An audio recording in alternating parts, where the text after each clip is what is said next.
Alors nous sommes à l'époque de Pâques. Pâques est une période que nous aimons tous beaucoup parce que Pâques a une très grande signification pour nous qui sommes des disciples de Yeshua HaMashiach. Alors je sais que vous avez des questions sur Pâques et des choses à dire sur Pâques, Viviane, n'est-ce pas? Absolument. Que dire de Pâques exactement? Écoute, Pâques, on dit souvent Pâques, mais il y a Pâques avec S et Pâques sans S. N'est-ce pas? En fait, Pâques sans S, c'est la Pâque juive, de l'hébreu Pessah, qui veut dire Pâques, passage, passer par-dessus, agneau pascal. Et la Pâque, dans ce sens, est une fête solennelle, célébrée tous les ans par les Juifs, en mémoire de leur sortie d'Égypte. La Pâque sans S, mais avec une minuscule, c'est en fait l'agneau pascal.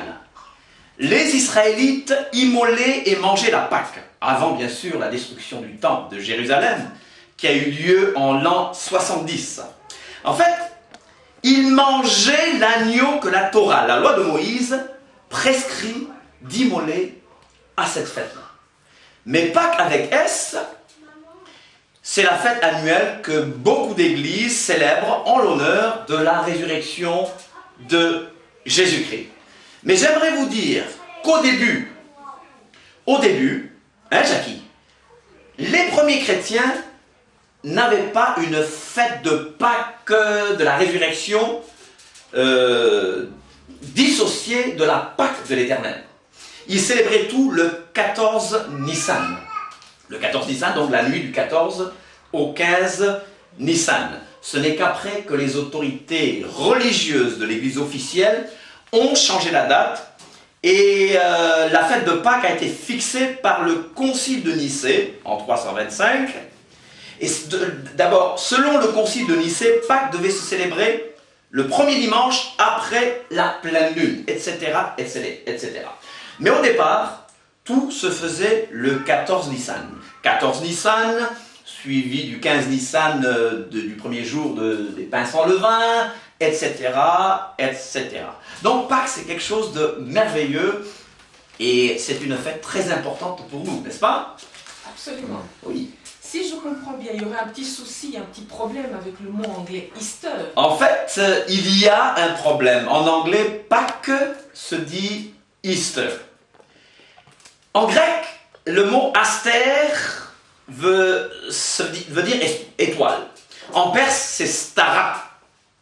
Mais j'aimerais rappeler que Easter vient de Ishtar. Ishtar était une déesse païenne. Ishtar était aussi une déesse babylonienne. Ishtar ou Ashtarté, c'était la principale divinité du panthéon phénicien.